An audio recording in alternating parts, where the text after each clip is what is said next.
Oh my goodness. Good morning, good afternoon. Whatever it is for you, I hope you're having a fantastic day. My name is Zach Schomler. This is Strong Opinion Sports, episode 644. Welcome in. Oh man, it is way too late on a Friday night. Happy Memorial Day for those of you out there in America. We're heading into it's going to be a busy, fun, chaotic weekend here in the States. Lots of people doing all kinds of fun stuff. Be safe. Be smart. I implore you. I'm going to be in the woods doing, how do I say this? I can't say the wrong words. See, there are things that go bang, bang that are fun to, I don't know, how do you say this right? The YouTube is very limiting with the words you can use at the beginning of an episode. But imagine you and a bunch of your friends going to the woods for his graduation party. Guy you used to train with in football. They're more on the farther right side of the political spectrum. What kind of toys? That's a terrible word for that. Do you think they are playing with in the woods? See, this is just, it just sounds like we're having, it sounds, honestly, it sounds like we're doing, we're going to be shooting big fire sticks at targets. That seems, I don't know, that'll be fun. I'm excited. I don't know. I feel like that's the most info I can give on that without getting myself in trouble on YouTube. But you know or you don't, I swear we're not doing, I feel like I should say, I have a girlfriend and I'm loyal to her. I feel like I should say that. Gosh, the word bang is such a ambiguous word. I'm getting myself in trouble. It's clearly very late at night. I'm going to leave this. I think it's actually a funny intro, though. Me, like, stumbling over words, having no idea what I'm saying. I think it's funny. I'm going to leave it in. We'll just roll with it. What I'm saying is I'm going camping this weekend with my friends. It's going to be very fun. I'm very much looking forward to it. And I'll be careful not to shoot an eye out. Can I say that at least? I don't know. Gosh, someone's going to I really hope you hear YouTube commenters. Please have fun with this. Make fun of me. Roast me. I guess I'm asking for it. I could cut this all out. I could just say, hey, that intro sucked. Let's redo it. But instead, I'm letting you know I'm going to have fun at Mount St. Helens this weekend. And I'll be sober and I'll be smart. I promise. All right. On that note, obviously, we got to talk about today's sponsor. This episode is brought to you by Game Time. The NBA Finals are here. Game Time is an authorized ticket marketplace of the NBA, which makes getting playoff tickets even faster and easier. Prices on the Game Time app actually go down the closer it gets to tip-off. They've got killer last-minute deals, all-in prices, views from your seat, and their lowest price guarantee. Game Time takes the guesswork out of buying NBA tickets. It's a great way to watch NBA playoff games. It's a great way to get NBA Finals tickets. It would be sick to go to the NBA Finals. However, not going to lie to you, what I would probably do with the Game Time app, I would go to a Seattle Mariners game, watch some baseball, drink some beer, have a hot dog, hang out with my friends. That sounds really fun. Or, frankly, go to a concert. You can do all of that with the Game Time app. Go to NBA Finals games, go to baseball games, get a concert ticket, whatever. They've got last-minute deals that save you up to 60% off buying last minutes for sports, concerts, comedy, theater, etc. Game Time has flash deals, which can save you even more money with exclusive in-app deals on select seats ahead of the game or event you're buying for. They've got zone deals where you can save even more when you choose a selection and when you choose a section for sitting in, and let Game Time choose the seats. There's all-in pricing, which toggling that feature shows the total up front with no surprise fees at checkout, so there's no hidden fees.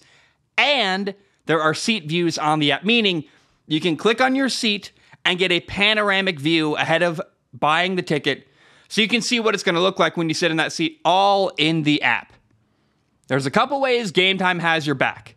If you find tickets in the same section and a row for less, Game Time will credit you 110% of the difference. There's job loss assurance, so if you lose your job and need a refund, Game Time has you covered. There's event cancellation protection, meaning there's automatic full refunds that are canceled for events that are canceled and not rescheduled. So if an event is canceled and not rescheduled, you'll get an automatic full refund. There's a 24-hour return guarantee, meaning you can return your tickets within 24 hours from the time of purchase for a full credit to your Game Time account. No questions asked. Download the Game Time app, create an account, and use code CLNS for 20% off your first purchase. Terms apply. Again, create an account and redeem with code CLNS for 20% off your first purchase. Download Game Time today. Last minute tickets, lowest price, guaranteed. We love the Game Time app. Thank you, Game Time, for supporting this show. All right. I really think, please let me know. I think that the intro of this show was a train wreck, but I find it funny, and maybe that's just me. I enjoy the chaos and the terribleness. I find comedy in it. Maybe that's just me, but that's like the kind of podcasts I like. When people leave in the flubs, I think it's funny. Here's what I want to do today. We got a lot of Patreon questions. I don't know if you've noticed when you look around the NFL landscape, there's not a lot of news. There's not a lot happening in the NFL world. There's a lot of people sharing memes of Joe Burrow with a mullet, like creating AI images of Joe Burrow with longer hair. Literally, that's the most interesting football thing I've seen all week. So I'm not going to pretend I'm not going to try to make something out of nothing. There's just not a lot going on in the football world. It's May 24th, a Friday. It's Memorial Day weekend. But what I want to do today, I want to have a conversation that has been kind of rattling around in my brain for a while. I'm not going to lie to you. This episode is going to make people probably very angry. Now, those of you that care, a lot of people, I don't know, I just can sense the topic today, the main topic of the show, is inviting lots of conversation, which I think is good. I think it's fun. And I'm begging you, hey, if you don't agree, write in. Tell me why I'm wrong, but I'm going to pose a question. And really, it boils down to this. Hey, what NFL teams are going to be bad this year in 2024? I was kind of sitting at home. We're about a month removed from the draft. And around the time of the NFL draft, I was wondering, we're at a very hopeful time of the year. The Bears are drafting a quarterback. Washington drafted a quarterback. The Patriots drafted a quarterback. Everyone's trying to rebuild their franchise, and everybody has a ton of hope. And nobody thinks their team is going to be bad in late April. Everyone's got hope and is excited for their season. So I asked a very difficult question to myself, which team is most likely to have the number one overall pick next year in 2025? Meaning, translation, hey, what teams are going to suck this year in 2024? Now, let's be clear. Some of this is unpredictable. Some of this is, hey, your quarterback gets injured at week 2. He's out for the year. And a team that's supposed to be good has a terrible season and gets a really high draft pick. That is going to happen. Guaranteed. There's going to be injuries that ruin a season. There's going to be things we cannot predict. But assuming everyone's healthy, what teams could still be bad in 2024? Again, this is going to create a lot of controversy. I don't mean to. That's not my heart. That's not my spirit. But I want to have a conversation. I want to share some teams that stand out to me that could be bad. You guys can yell at me. You guys can be angry. Let's have a fun back and forth. I like that thought. I invite conversation. But the first team I want to talk about that I think could be bad this year is actually a team that I would hope, if your fan base is realistic, which let's be real, you never are. But I don't think it's crazy to say the New York Giants could be bad this year, right? They've got Daniel Jones with a terrible contract. He's a quarterback who, man, we all have waited for a long time, hoping, pleading, praying that maybe he was going to work out. I've lost all patience. I don't care anymore. Daniel Jones he's not the guy. He's monumentally overpaid. He's not going to deliver. We'll see what happens. The New York Giants just drafted Malik Nabers, a wide receiver out of LSU, in the top 10. They're hoping that's going to make a massive difference. Look, I'm hoping that too. I would love for Malik Nabers to be the thing that turns around the New York Giants. I like their coach. I like Malik Nabers. I think they've tried to rebuild their offensive line. I've got an open mind about the Giants. I really like Brian Dable a lot. The problem boils down to their quarterback. And so for me, I look at the Giants and go, there's a high likelihood this is going to be a bad team again this year. You can't overcome mediocre to bad quarterback play, especially when there's not a lot of talent around said quarterback. They're trying to get better, but you've got a mediocre to maybe even a bad quarterback with not a great team around him. They're trying. It's not that great around him. And so I think the Giants could very likely be bad this year in 2024. Giants fans, sound off. Let me know. What do you think? Is that crazy? Is that out of bounds? Or is that actually more accurate? I think it's actually fairly accurate, but I want to hear from you guys. What do you think? So the Giants are hoping a rookie wide receiver, Malik Neighbors, can make a really big impact. There is another team that's hoping for a similar result. That would be the Arizona Cardinals. The Arizona Cardinals drafted Marvin Harrison Jr., the wide receiver out of Ohio State. Everyone kind of views him as the best wide receiver in the draft this year. We'll see. Will he be the best rookie receiver? Time will tell.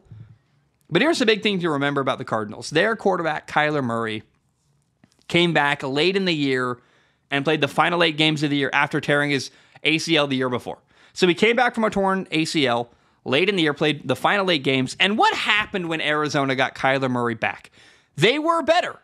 They won more games than before, but they still finished the year 3-5. What's my point?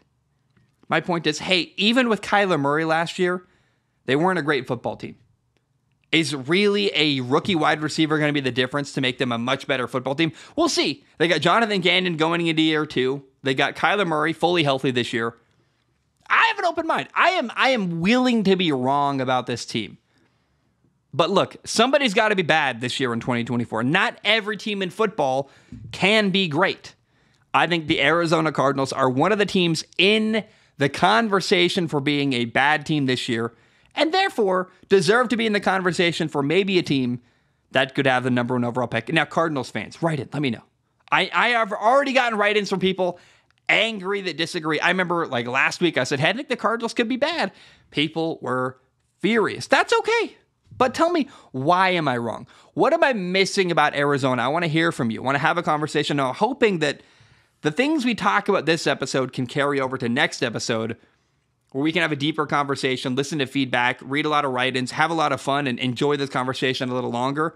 But I got to put this out first to hear from what you guys, and really, I just am hoping you guys write in with feedback, because I think that this can provide a really fun bit of conversation, but it really relies on feedback from you guys. Why do you think I'm wrong? Because I look at Arizona, a team that was bad last year. Even with Kyler Murray, they were 3-5. And I just don't know how a young rookie receiver really monumentally changes their entire football team. Maybe they're not the worst team in football, but are they going to be great? Are they going to be a playoff team? No. Arizona is not going to be that. And if they are, I'll be very surprised and excited. I don't hate Arizona. I just have very low expectations with them.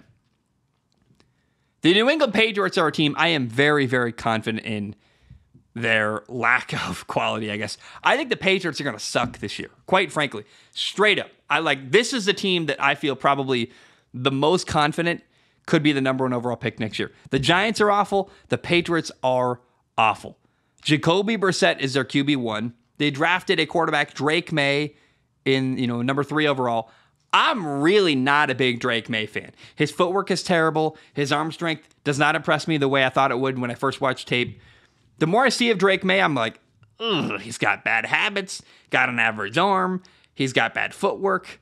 I don't know what Drake May is going to do. It's going to be a while till he's ready to be a starting quarterback in the NFL. They don't have a lot of weapons around him. I also think they got a new coach, Gerard Mayo, replacing Bill Belichick. And Gerard Mayo, you kind of got a feel for the guy. It's a really tough situation. You're replacing a legendary coach who was there for decades, quite frankly. How? Even though Gerard Mayo knows New England, how does anybody step into that role, head coach of the Patriots, after Bill Belichick, and succeed? I'm rooting for the guy. I really am. I just think it's an impossible situation. You got a rookie quarterback that's got a lot of problems. You've got not a great roster. You're replacing a legend. Expectations are, I don't know what Patriots fans really expect, but I know that when they lose, they're going to be very, very angry. I just think it's a really tough situation. I think the Patriots are going to be awful this year, and certainly they are a prime candidate to have the number 1 overall pick next year in 2025. How about Washington? The Washington Commanders. I think Washington is very unlikely to be terrible. They got a new head coach, Dan Quinn. They've got a new offensive coordinator, Cliff Kingsbury. They've got a really exciting young quarterback, Jaden Daniels. I would put them in the same conversation as Arizona. A team that's got some weapons. They're exciting. There are some things going on in Arizona I like. There are some things going on in Washington I really like. They've got Terry McLaurin. They've got, what is that receiver out of Penn State? I'm blanking on the name right now. Jahan Dotson. They've got a new young quarterback, Jaden Daniels. I like what's going on the roster in Washington. I like the leadership changes. I'm rooting for them a lot. I think they could be a bad team because they've got so many new pieces and they play in a tougher division. They play Philadelphia twice. They play the Cowboys twice. I think Washington is probably not going to be the number 1 overall pick this year unless Jaden Daniels gets injured. I think they're a bad team, but not an awful team. And at best, they're a good team, not a playoff team. Does that make sense? I would put Arizona and Washington in the same conversation of a team. Again, there's some excitement there. There's some things to look forward to. I don't hate what they got going on, but certainly I don't view either of them as a playoff contender and certainly not a Super Bowl contender, Washington or Arizona. How about the Las Vegas Raiders? I hate this one. I really don't like, I'm about to say this, but the reality is, unfortunately, the Raiders are unproven. I like what they got going on. Gardner Minshew is like my favorite football player in the NFL. I love him so much. I really, really, really love Gardner Minshew. Antonio Pierce, the new head coach, is fantastic. He's a defensive coach, but he's got this really cool attitude. The players love him. There's a sense of camaraderie there. I think the Raiders are going to be the team this year that has their backs against the wall and surprises a lot of people. That just really, they may not be a team that wins a lot of games, but they're going to be a really tough team to beat. Kind of like what the Lions were a couple of years ago before they turned a corner and became a playoff team. I think the Raiders are going to be one of the more difficult teams to get a win against this year. Unfortunately, though, again, a lot of new pieces. I love Gardner Minshew. He's got a ceiling, and the Raiders are very much unproven. It's really hard to imagine which teams are going to have a bad season. Someone's got to have a bad year. And it's a time of year, again, where everyone has hope. And the Raiders have a lot of reasons to have hope this year. Devontae Adams, Gardner Minshew. They drafted the best tight end of the draft, Brock Bowers. They're doing some cool stuff to support Gardner Minshew, their young quarterback. And I think Gardner and their coach fit really well together. But you have to acknowledge they are unproven. So therefore, they belong on the list as a team that could be bad this year. But could be bad is very different than will be bad. I like the Raiders' chances. I can't bet on them yet until they prove themselves. How about the Pittsburgh Steelers? I know this is going to drive... I got a listener of the show, Devin. Devin's going to be upset. Honestly, I am really excited to watch the Pittsburgh Steelers this year. I'm very fascinated. I think they got a lot of stuff going for them. I think that Russell Wilson is interesting. Justin Fields is interesting. I don't know what's going to happen with the Pittsburgh Steelers this year, but it's going to be like a fun science experiment. I want to see it play out. But they got a really brutal schedule. The Raiders play in what I would call the best division in football with not one, but 2 quarterbacks that are very much unproven. Last time I saw Russell Wilson, he was pretty average to bad, and same with Justin Fields. They've been kind of just underwhelming and disappointing, frankly, the last couple of years.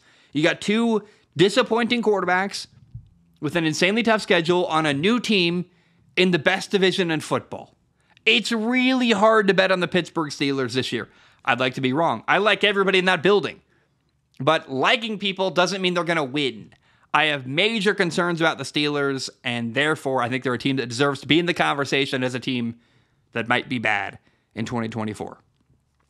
How about Seattle? The Seattle Seahawks have a new head coach, Mike McDonald. He got hired out of Baltimore. Former Ravens defensive coordinator, former Michigan defensive coordinator. They got Geno Smith. They really shook things up. They traded for, Sam Howell, the quarterback out of Washington, as a new backup quarterback. I think they're hoping he can eventually be the guy after Geno Smith. There's a lot going on in Seattle. I don't know what to make of them. I don't think they're great. They got a new coach. They're trying things. They're going to be young. They're going to be fun. But they're not going to be a great team. And in a weird way, I think having the number 1 pick next year, if they could somehow swing that, they're not going to be that bad, I don't believe. But let's say Geno Smith gets hurt. Sam Howell's terrible. Let's imagine a scenario where somehow Seattle gets the number 1 pick next year. I think it's actually a blessing in disguise. I think it'd be really good for them. They need a great quarterback. They're kind of average at quarterback. I like Geno. Don't love him. He's okay. They've got a defensive coach. They've got a defensive side of the ball they're rebuilding. I look at Seattle and go, man, they got a ways to go. They're not quite terrible enough to have the number one pick truly unless things go horrifically wrong. But they're not a playoff contender in my opinion. And Seattle, they're on the list of teams that could be bad this year in 2024. Again, I know it's tough. Let's be clear, by the way. When you look around the NFL, I frankly see a lot of teams I'm excited about that I go, oh man, like the Packers, Houston. I think Philly is going to be interesting this year. Man, there's the Bengals, the Ravens, the Rams are better than we think. The 49ers are obviously good. The Chiefs. Like there's so many teams you can rattle off that have hope and excitement are not going to be terrible.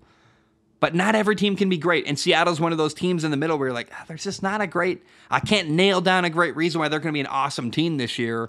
Therefore, they kind of belong in the other pile, which is, all right, like, let's see what you got. Hope I'm wrong. Prove me wrong. I'm really begging Seattle. Show me something. Prove me why I'm wrong.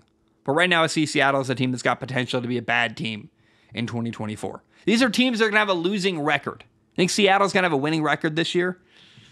I don't know. I'm not real confident in that. We'll find out. Tampa's another team. Tampa. The Tampa Bay Buccaneers are rebuilding everything. Yes, they found Baker Mayfield, the quarterback who, he was a fun story last year. Kind of redeemed his career, got a big contract. But how good is Baker Mayfield really? Like, let's be honest. And then on a team that's got not a lot of support around him. They're rebuilding stuff. They're an aging veteran team that kind of fell apart. Lost a lot of starters. I think Tampa's got high potential to be bad. Now, what's weird about Tampa, they could be bad and still win their division. I mean, that's because when you look at a lot of the teams on this list, I've got Tampa, I've got the New Orleans Saints, and the Carolina Panthers all on this list. And so, what do you make of that? I think it's a really bad division. The NFC South is terrible. If the Falcons don't win the division, it's probably Tampa next. But the Falcons should win the NFC South very easily. The competition is not very high. I think the Tampa Bay Buccaneers are rebuilding. They could be bad this year. The New Orleans Saints have Derek Carr on a bad contract. I don't know what to make of them. I'm not really excited about their head coach, Dennis Allen. I think the Saints are bad. And then the Carolina Panthers have some excitement. They got a new coach. They've got Xavier Legette. They've got Bryce Young, former number one overall pick, going into his second year. The Panthers have probably the most excitement of all the bad teams in the NFC South. But even they appear to be a bad football team. So there are a lot of teams in the running for bad teams, especially in that division. Tampa, New Orleans, and Carolina, all three of them, I think, could be bad teams in 2024. And I wonder, like, is there a chance the Saints get the number one pick? Is there a chance that Carolina or Tampa? I don't think it's that far off. If things go a little bit sideways, an injury or two happens, any one of those three teams could have the number one pick, in my opinion, next year. I know that's disheartening. I know your fan base doesn't want to hear that. But really, what's the great, exciting thing about the New Orleans Saints this year? What about Tampa? Oh, Baker Mayfield? I love him. I really do. I like him a lot. How great is he, really? I think Carolina's going to get furious at me, but there's so much unknown and so much unproven in Carolina. It's hard to believe in them. And then here's another team that really I think is worth having a conversation about. I think the Denver Broncos could be bad this year in 2024.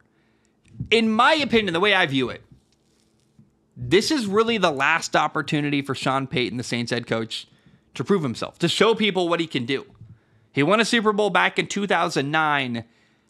Ever since he lost Drew Brees as his quarterback, Sean Payton's not done a lot. I've been waiting, and I'm now wondering how good of a quarterback coach really is Sean Payton. Was Sean Payton the genius behind the Saints' run? Or was it just, hey, he got a really good quarterback, Drew Brees, and got kind of lucky? Because Jameis Winston after Drew Brees didn't work, Taysom Hill didn't work, Russell Wilson was a failure. We'll find out. Sean Payton's got Bo Nix, and he's got basically his last shot now to show the world that he can do as a coach. But I have lost a lot of faith in Sean Payton. He comes across like an arrogant jerk.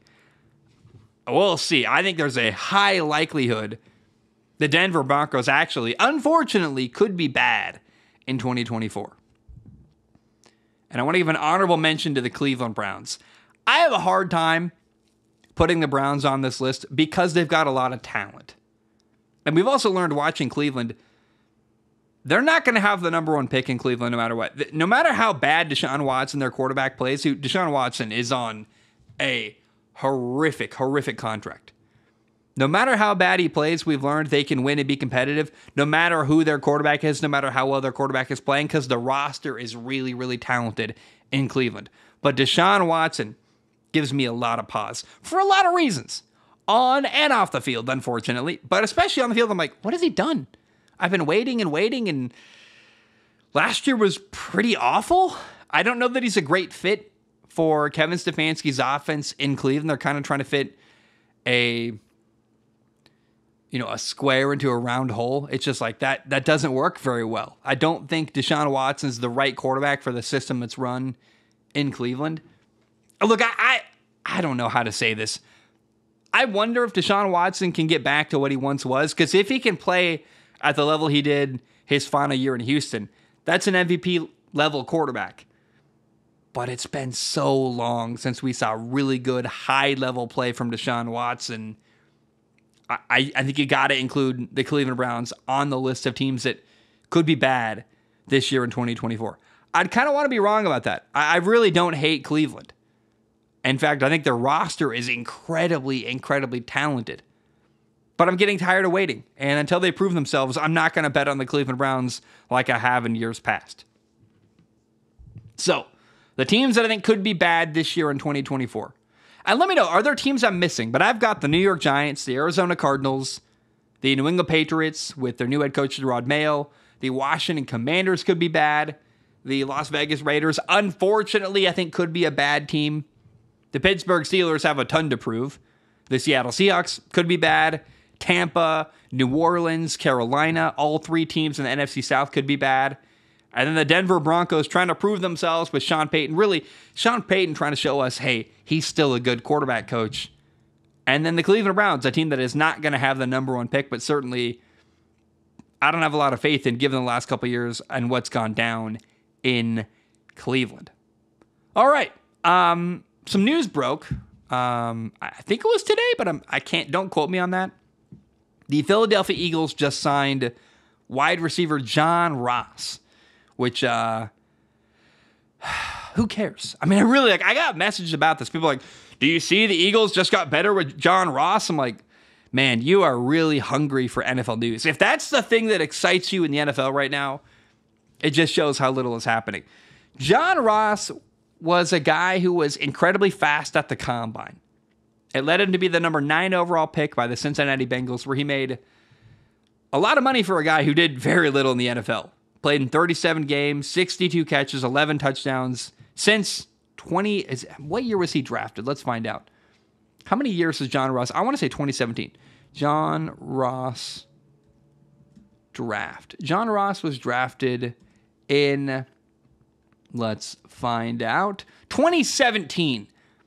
So 17, 18, 19, 20, 21, 22, 23. This will be year number 8 for John Ross since he got drafted.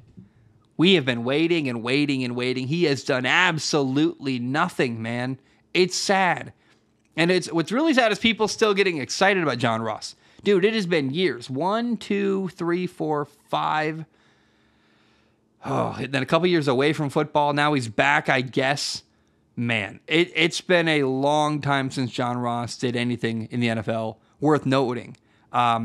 37 games, 62 catches, 11 touchdowns in his career, and less than 1,000 yards receiving. He's got 957 yards since being drafted in 2017, number 9 overall. John Ross is an absolute bust. He's really fast, and he never worked out. He never became a marquee starter in the NFL. Unfortunately. I don't love saying that. I root for the guy. He's from Washington. He played at University of Washington. I think he's actually from, California? I don't remember. Don't ask me where John Ross is from. I don't know. I watched him play in the Pac-12. It was very fun. However, I saw a lot of people getting excited. Oh, Philly, they're getting another great player. Are they really? What has John Ross ever done? He's got potential. But how valuable is potential if you do nothing with it? It's been years and years, man. I don't know. I just want to point out, yes, Philadelphia signed the guy who was once the fastest receiver at the combine. He actually got passed. The record got broken this year. But still, to me, I'm like, I just don't. Doesn't move the needle for me at all. I don't care. We'll see what happens in the preseason, but can John Ross stay healthy? Can he play football at all? I have major, major questions about him, and I am really tired about people getting excited about this guy who's done nothing for years. All right. Let's end the show today with questions from Patreon. If you want to support the show, go to patreon.com/Zach Schaumler. Patreon.com/Zach Schaumler. It's $1 a month. You can donate more if you want to. Please do. $1 a month gives you access to submit questions on Patreon. Now, I do not guarantee to read your question on the show. My only guarantee is I look at every single question with my eyeballs, and I pick the top couple to read on the show. Landon writes in first today. Landon says, "What's up, quarterback Zach?" Ooh, I like that. H-back Zach, quarterback Zach. Those are great write-ins. Great little salutations, I guess. Landon says, again, "What's up, quarterback Zach? Will you be getting College Football 25, the game, or the College Football 25 game, the new EA NCAA game coming back?" He says he's been waiting for years for this thing to come back. "You already know I'm going to try to bring Washington State to a national title." Will I be playing NCAA 25, the new EA game? It's been years for me. I actually never played it new. I only played NCAA 14. I was always more of a Madden guy. Here's a question, Landon. It really depends on how well I do. I start in June, full-time HVAC sales. The reality of that position is I could make a lot of money very quickly. I could also make a lot of nothing. It just depends on how good of a salesman I can be, quite frankly.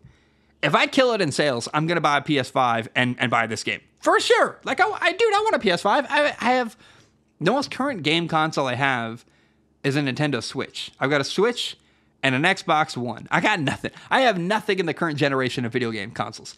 I would really like to be kind of up to date. I want to play Final Fantasy 16. I want to play, and there's so many. I mean, there's an endless list of games I want to play from this generation I just haven't gotten to. One of them would be College Football 25, but it really depends on how well sales goes for me in June. If I pop off and I make a ton of money, yeah, I'm going to buy a PS5 and for sure buy this game to play, but it is so low on the priority list right now. Right now, getting out of debt, taking care of my finances, that's a super important thing to me. But certainly, if I can afford it, I would love to buy a PS5. It'd be really fun. It would make me very happy. And yeah, I think it's in the it's a thing on my mind. But I've actually never played any of the NCAA games like when they came out. I played NCAA 14 years later. I bought it on the Xbox 360 and PS3 because I'm crazy and I loved it. But even so, more of a Madden fan, and we'll see how it works out because I don't trust EA at all to make a great football game. Superior Matthew writes in, here's a rough one. He says, "Hey, butt crack Zach." Is that really the best you got, Matthew? Anyway, personally, I don't have a problem with the Monday night doubleheaders. Sure, I'd prefer if they didn't schedule a couple games to be at the same time, but I don't see how it's much different from there being concurrent games on a Sunday afternoon. If anything, this schedule makes there to be fewer overlapping games on Sunday, so it's more spread out overall. But the exclusive Friday and Christmas games are annoying. Do you think the NFL will keep adding more games on exclusive services, or is this season going to be as far as they go?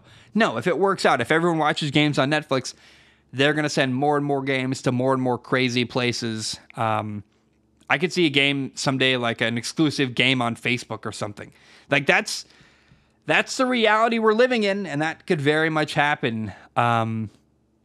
Here's what you're saying. The advantage of the Monday night doubleheader, though, Matthew, is if one of the games is bad, you can watch the other game. I think that does work out.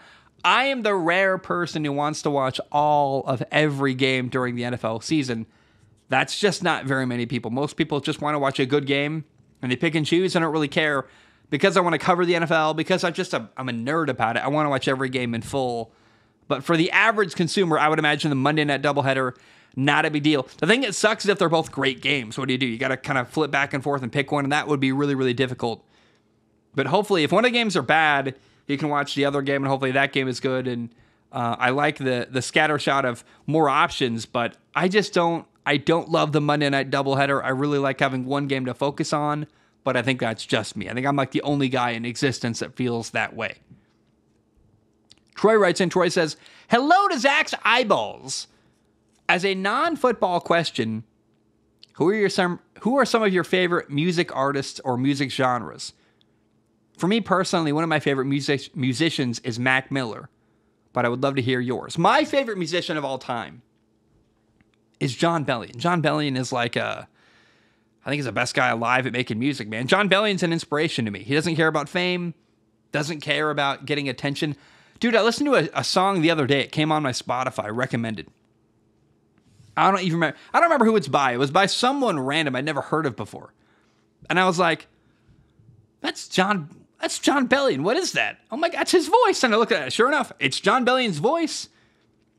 Not even credited on another guy's song. Some DJ had a song with John Bellion singing. That's how little John Bellion cares about getting credit. He makes music for other people constantly. He's writing songs, he's creating songs, he's recording songs. He just gives away his music for free. It's really crazy. He's made his money, he's happy, he makes his own albums, sure. But he kind of just seems like he lives a carefree life and makes whatever he wants and doesn't care. That's the guy who figured out the world. I really love it. John Bellion's by far my favorite. Other people I like Post Malone a lot. Probably my number 2 guy, though, actually, is Noah Kahan. I think it's Noah Kahan. I love a good Noah Kahan song. I play them on guitar. I sing them. I think they're beautiful. His ticket prices are insane. I might have someone giving me tickets to that concert. That would be very cool. I would love that. There was Noah Kahan comes to the Ridgefield Amphitheater near me in Portland. It was $600 for the really bad tickets at the very back in the lawn. I was like, okay, pardon my French. Fuck that. No matter how much I like Noah Kahan, I'm not spending $600 on a concert ticket. I'm sorry. Get fucked. Good. Have a good time, but I'm not going to that. I'm not spending that much money for a concert. I don't care. I refuse to do that. $600 for a bad seat? Are you kidding me? No, I'm out. I'm out like it's not even funny. No. But I love Noah Kahan a lot. Benson Boone is actually... my favorite song right now by far is Slow It Down by Benson Boone. I never met you, but I wanted to invite you to the party. No. It's just, I can't get sorry. I literally sing that song in the shower every single day. I love it so much. I turn it up to 11 out of 10, yes. I highly recommend it. If you haven't heard Slow It Down by Benson Boone, that is by far my favorite song out there. He also made a great song. What's it called? It's very popular. Oh, it's such a big deal. You'll see it everywhere. Look up Benson Boone. His probably most played song. It's super popular, but he makes a lot of bangers. He's awesome. I really, really like him.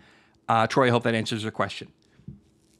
Justin writes in and says, hey, HVAC Zach. The disrespect to the Carolina Panthers for not having any primetime games scheduled. And then to add salt to the wound, we've got some comment leavers on the social media talking mad trash. I get it. Last year was a disaster and we were awful. But I'm calling it right now. You've heard it here first. We're going to be better than people are expecting. I'll even go as far as saying that my Panthers will win the division. Also, I'm upset because it's going to be a huge pain to watch Panthers games next year while living in Texas. Justin, I love you, man. You are a delusional fan. Win the division? Look. I appreciate that you've got hope. And I think it's fair to say, I hope my team wins the division. You can even say, look, I think my team could be good for these couple reasons. But to declare and act like it's a foregone conclusion, like it's obvious, and everyone else is stupid for thinking Carolina's got a lot to prove, that's just silly, man. Look at me, Justin. The Carolina Panthers haven't done anything to deserve the benefit of the doubt. Let's be real. They've done awful. They've got a new coach. They've got a quarterback who is probably the wrong pick. They probably should have drafted CJ Stroud. They've got I don't know. There's not a lot in favor of the Carolina Panthers in my mind. We'll see. I hope I'm wrong. But look, he says, I'm calling it now. You heard it here first. We're going to be better than people are expecting. We're going to win the division. Look, dude, I love you, Justin. I really do. You're speaking like a fan of that team. Your judgment is clouded. Be a little more fair. Be a little more unbiased. I just think that you're speaking with such a confident tone when, frankly, like it's just there's nothing that's gone on in Carolina to deserve that level of confidence from you. Right? I call it delusion. Look, you could end up being right. But just frame it differently. Frame it like, hey, I think my team could be really good, not we will be good. The matter of factness is what bothers me about your statement, Justin. Even though you did say, hey, HVAC Zach, which I love. Great salutation. I love it. But, again, the confidence level in Carolina seems to come out of nowhere. I don't really understand why. Justin, write in. Tell me why. You don't really make any points here. You don't make any arguments for why you think the Carolina Panthers are this great football team. I want you to write in again and tell me why you believe in Carolina. Don't just tell me you think Carolina is really good. Tell me why. If you tell me why, I'll listen to you and we can have that conversation and really dissect your write in. But just saying I think they're going to be good and then no evidence to back it up bothers me a lot. They've done nothing in recent years to earn your respect or your confidence at all. And so I kind of take umbrage with your write in here, to be honest, Justin. I really do. Will has got a problem with me. Will says, greetings, Zach's eyeballs. Last episode, you mentioned that the Cardinals will be one of the worst teams in the league next year, and I disagree. I think Marvin Harrison Jr. can be a legit number one wide receiver out of the gate, and all the other roster moves make sense. To me, I see a lot of parallels to that second year of Dan Campbell's Lions where they got hot midway through the year and finished around 500. Am I crazy for thinking the Arizona Cardinals could win 7 to 9 games? No, I think that's kind of, honestly, Will, that's a bit. See, that Will, in contrast to Justin, Will, you're being realistic. I love it. 7 to 9 games is a good year for the Arizona Cardinals. That would be turning their season around. That would be a leap forward, in my opinion. They're going to be hopefully competitive, hopefully tough. I don't think Arizona is going to be dog shit. They're not awful. They've got a lot of things in their favor. I like Kyler Murray a lot. I think Marvin Harrison Jr. could be really fun. Like there are Jonathan Gannon going into year 2, setting the tempo, building a culture. Like you could make an argument to convince me, yeah, Arizona 9 wins, 8 wins, 7 wins, something like that. That's a solid. That makes sense to me. Will, if you were saying they're going to win their division, I would speak to you the way I spoke to Justin, but I just don't see. I think you're being very thoughtful, very rational, very reasonable. That's a very reasonable take, Will. I actually completely agree. AJ writes in. AJ says, and I hate this. It says, hi, Sack Zomler. Sack, S-A-C, Zomler, Z, Homler. So instead of Zach Schomler, Sack Zomler. Okay, AJ. Okay, I don't know what to do with that information, but thank you. It says, longtime fan from the England. I think you mean from England, but I know English is a little different over there. AJ, by the way, I love you. Thanks for listening. I know you're all the way in the UK. That's awesome. I appreciate you. As a Panthers fan, I was just wondering what you think about the situation there. I don't have much hope for the next couple of years, but I still think Bryce Young has got a lot of potential despite a shaky rookie year. Also, as a general question, as someone who just started a new job as an aerospace engineer machinist, do you have any advice for someone starting something new or taking a new path in life? So I think you're realistic about the Carolina Panthers. So let's talk about your new job or your new career. Here's my advice. Blanket advice for anyone starting something new. Take it seriously. Show up on time to work. Take notes when you're learning stuff. Learn as much as you can. Pay attention. And here's a really, really important thing with any new job. You're going to be learning a lot of things. There's going to be a lot of information early on. Don't make the same mistake twice. That's a massive thing that's really, really helped me learn HVAC very, very quickly. When I get taught something, I learn it. And I don't do it again. in my opinion, this is just my opinion. I made a lot of mistakes in HVAC, right? And I was comfortable making mistakes as long as I never made that mistake a second time. Learn from your mistakes and do yourself a favor. Learn from other people's mistakes. Because I see a lot of people in my career doing HVAC. They make the same mistakes over and over and over and over again. One of the guys I work with, he just doesn't measure stuff. It's insanity. I had to install a system for him on Thursday. He sold it. He didn't measure whether the coil he sold was going to fit in the stack.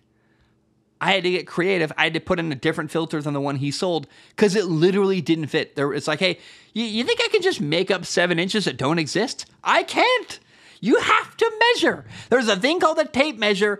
Effing use it. And it's like the 4th time this month where he just forgot to measure. Oh, hey.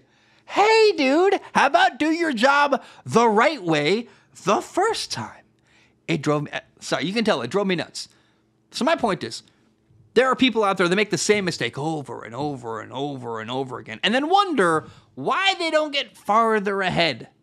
It irritates me, by the way, that he's had the job. I'm going to start the same job he does, but it's been like, dude, I've been waiting and waiting to like, why is he getting the opportunity and I'm fixing his mistakes all the time? It drives me nuts. Soon will be on level playing field and I will have the same opportunity as him and will not make the mistakes he makes every single day. But if you're making the same mistake 4 times in a month, you got to learn. You got to make a change. And so do not be that guy. Do not make the same mistake 4 times in the same month. Learn from your mistakes and learn from other people around you's mistakes. Take it seriously. Be very professional. Show up on time. Do all the little stuff well. You're going to do if you do those couple things well, unfortunately, in my opinion, our generation, I'm 27, the generation that's 20 to 30 right now, whatever age group, I don't know what, millennials, I think that's actually younger than millennials. I have no idea. But that age group, my generation, we are terrible workers. It drives me nuts. We don't pay attention. We don't work very hard. We don't pay attention to detail. We're not working on stuff. We're not learning from our mistakes. If you do the little things well, like show up on time, learn from your mistakes, take notes, take things seriously, dude, you're going to stand out like a sore thumb. Unfortunately, that is the state of the workforce right now in our age group. It's very easy to stand out, in my opinion, if you do things right. And so that's my advice to you, man. I'm rooting for you, AJ. Hope you do very well. And I hope my advice was thoughtful and helpful. If it's not, let me know. But I think that's helpful advice. Blanket statement for anyone starting a new thing is do the little things right. Show up on time. Take it seriously. Take notes.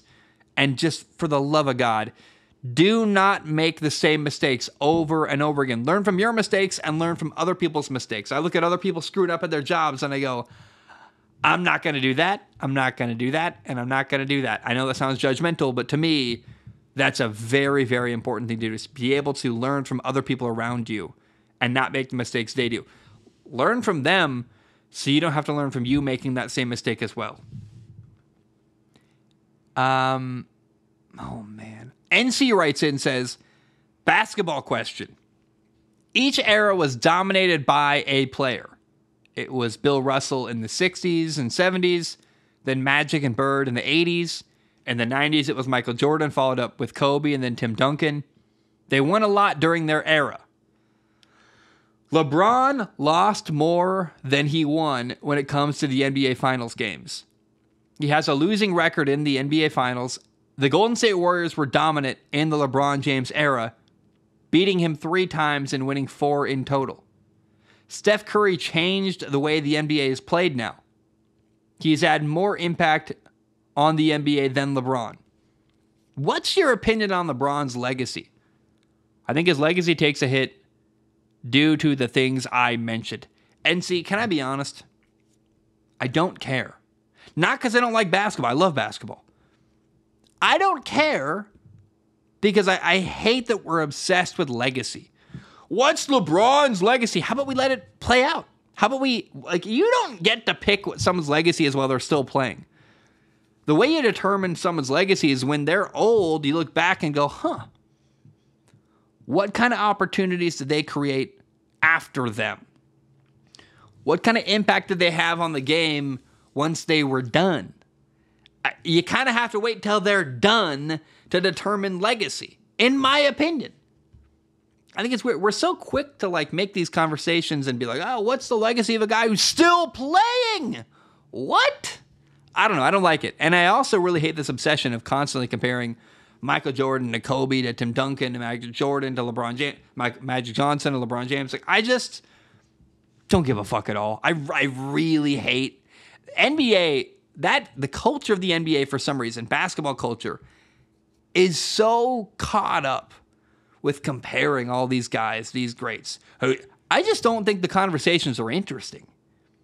Who's better, LeBron or Jordan? I don't know. Who's going to win on Saturday, dude? Who's going to win the NBA Finals? That's what I care about. I don't care about a conversation with all these hypotheticals and measuring things that are frankly really subjective and hard to measure. I don't care at all. And I find it really frustrating and annoying, actually, how much of the NBA's conversations revolve around legacy and who won more. And it's just measuring these things that are like, I find it exhausting, and I really think it's a waste of time. It's a conversation that happens more and more because people like Stephen A. Smith need something to talk about on a random Tuesday. So they trump up these conversations and revisit them all the time, and it's just, it's rage bait. It's people trying to get a rise out of you, making you angry, and I find it entirely exhausting, uninteresting, very boring, whatever the right word is. I just don't care about the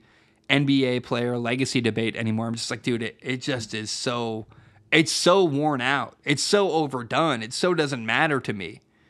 Who cares whose legacy is better, LeBron or Jordan or Steph Curry? Like, how about we just appreciate what LeBron James did for the game and say that's cool? Why do we have to like compare him all the time to everybody else? I just don't care at all. Gabe writes and says, oh my goodness. Good morning, good afternoon, whatever it is for you, Zach. It is currently 12:21 in the morning, so it's midnight. It's Saturday now. I hope you're having a fantastic day. My name is Gabe from Patreon. This is question number 7, maybe, and I got a couple for you. My first is if you plan on getting a PS5 or Xbox and downloading Madden. I was thinking it could be fun to get the SOS community together and have a franchise where everyone can play as their favorite team and draft their favorite players. That sounds fun to me. A PS5 someday, again, it's money dependent. I got a lot to work on financially. If I kick ass in sales, then yeah, of course. But I'm not going to spend money I don't have, and I'm going to be really patient and careful and thoughtful. My next question for you is about life, Gabe continues. I'm applying for a sales job within my company, and I'm a bit nervous. I'm a people person, but I have an issue pushing people where they might not want to buy. Do you run into any issues like this at your job or anything similar? Any advice would be greatly appreciated. Thanks, Gabe. Gabe, I am in a very unique position. I'm very lucky. I work for a company that doesn't micromanage me. They let me have my own sales process. I'm 6 for 7 on sales. I haven't been a full-time salesman yet. I'm going to Hawaii next week. When I get back from Hawaii in June, I become a full-time salesman. I have my own sales process. My approach is that I'm very honest. I'm very straightforward. My whole goal is I hope to educate people and help them make a better purchasing decision. I don't care if they buy from me. I want them to buy what's right for them.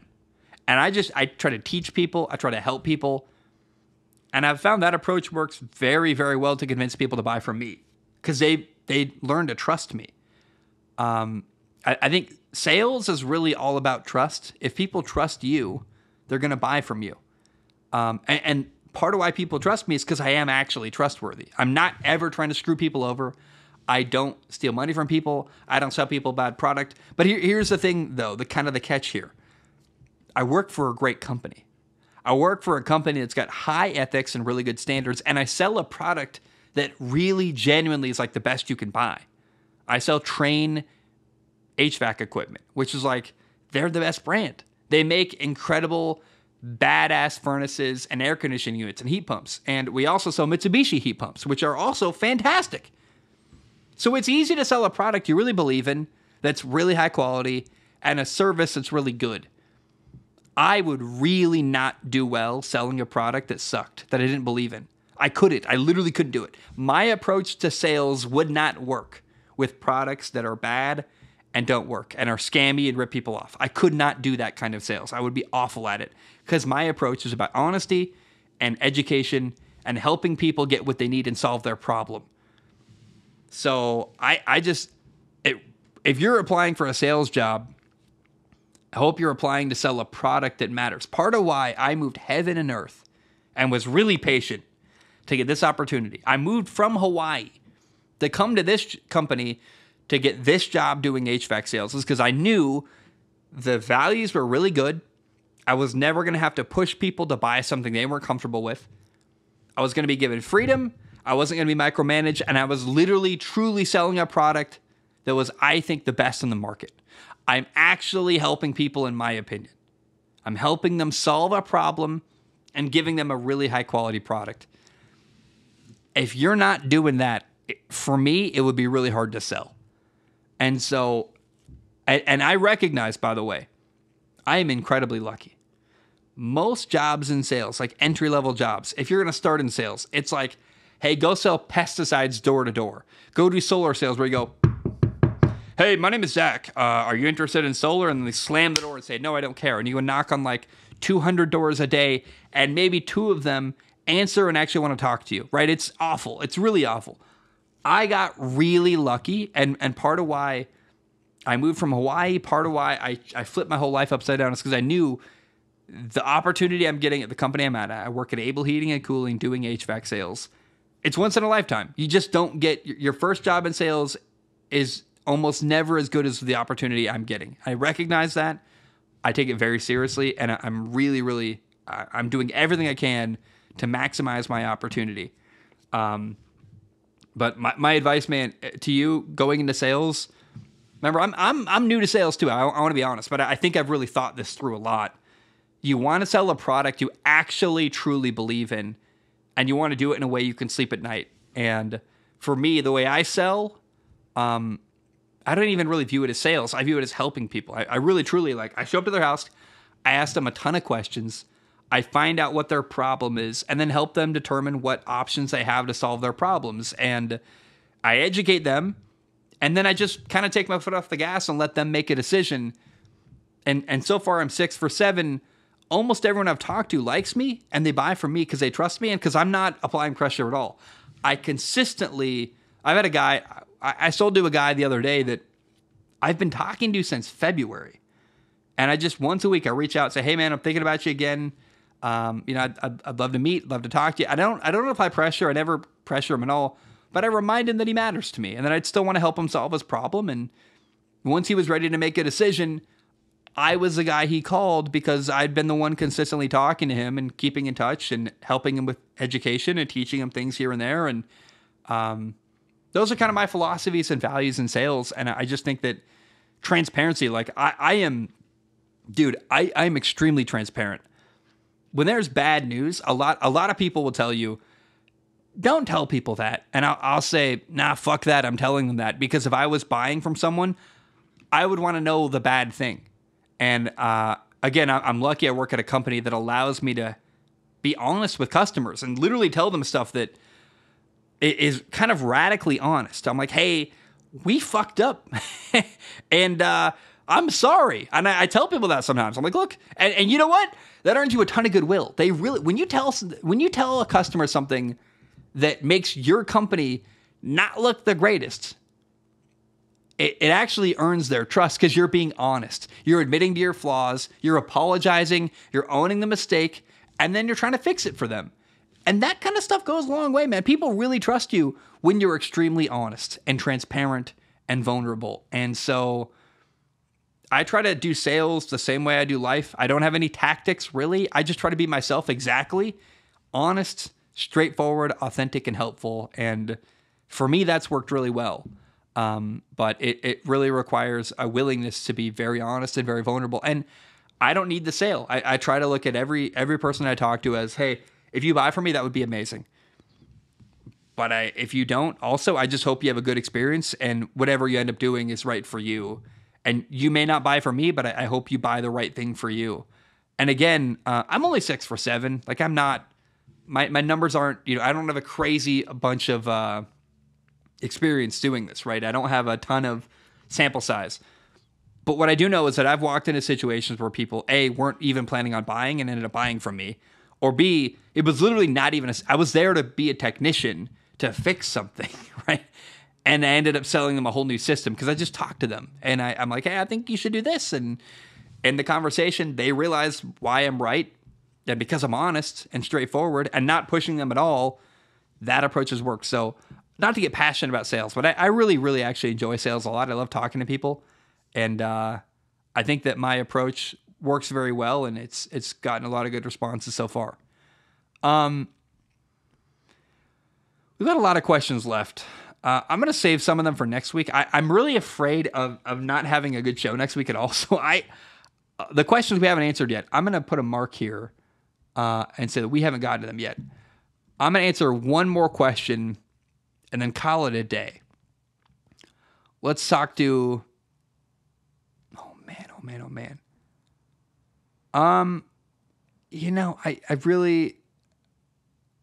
I want to do one more, and I just have there's a lot of them here, actually. How do I say? Let's just end with this. Fernavliz writes in and says, hello, HVAC Zach. Or, to me, high-value commentator Zach, because as a non-native English speaker, I don't know what HVAC means, LOL. For Navliz, HVAC means heating, ventilation, and cooling. Or, depending on who you ask, heating, ventilation, and air conditioning. HVAC. Heating, ventilation, and cooling. Or heating, ventilation, air conditioning. No matter who you are, HVAC is an acronym that stands for that. It's the industry I work in.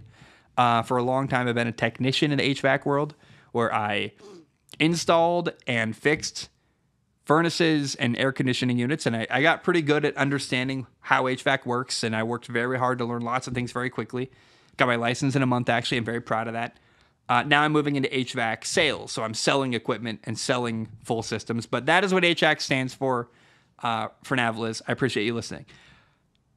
She said, I think it's a woman. I believe Fernavliz is a woman, but if I'm wrong, woman, whoever you are, I apologize. They say, I have a random football question. Sorry beforehand for forgetting names. I'm bad with names. Last year we saw the Vikings backup quarterback, I think he had the nickname Pasternaut, Josh Dobbs, playing very well and surprising people and winning games. But then in later games he didn't do as well. As probably rival teams adjusted to his play style and counteracted all of his strengths and exploited his weaknesses. I think I have seen similar situations like that happening each year with other teams. A backup that surprises, but then rival teams adjust and the backup just cannot do anything. I was wondering, if a team gets his main quarterback badly injured and have two backups where none of those is a clear option to just play the rest of the year, knowing that rival teams might easily create counter strategies for that backup, would it be viable to rotate the quarterbacks even if the backup won a game, just so rival teams don't get to plan against that specific backup quarterback? Or is it better just to go with one and pray it works out? To me, the first option sounds more strategic, but probably for the morale of the team, teams will always choose the second option, I think. In case it's too long and you don't read, here's the little summary. In case a team has only bad backup quarterbacks, is it a viable strategy to rotate them through games, even if they win, just so rival teams cannot plan accordingly to that specific backup quarterback? Interesting show as always. Keep up the good work, Zach. Thank you.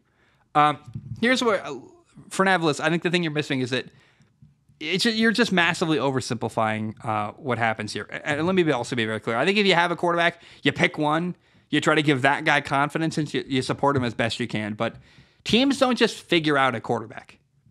That's not really how it works. Teams, you're always game planning and designing to beat a defense and make a defense uncomfortable. And defenses don't just go, we solved the Josh Dobbs problem.